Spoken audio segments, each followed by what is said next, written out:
جہاں تک اس ایکٹ کی پوزیشن ہے، نون لیگ نے اعلان کیا تھا کہ وہ انکنڈیشنلی حکومت کو سپورٹ کریں گے.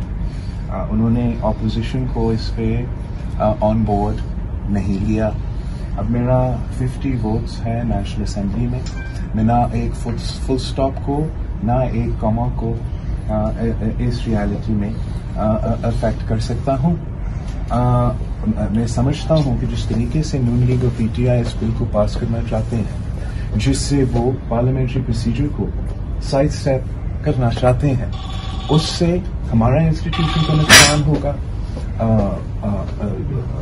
یہ ہمارا فوج کا انسٹیٹیوشن کا نقصان ہوگا، اور ہم وہی غلطیاں پھر سے دہرا رہے ہیں جو نوٹیفیکیشن فیز میں ہوا تھا. تو اگر حکومت پاکستان پیپلز پارٹی اور اگر قائد حزب اختلاف پاکستان پیپلز پارٹی کی سپورٹ چاہتی ہے اس بل کے لیے، تو آپ پارلیمنٹری پروسیجر کو فالو کریں. کم از کم اس بل کو ڈیفنس کمیٹی میں بھیجا جائے.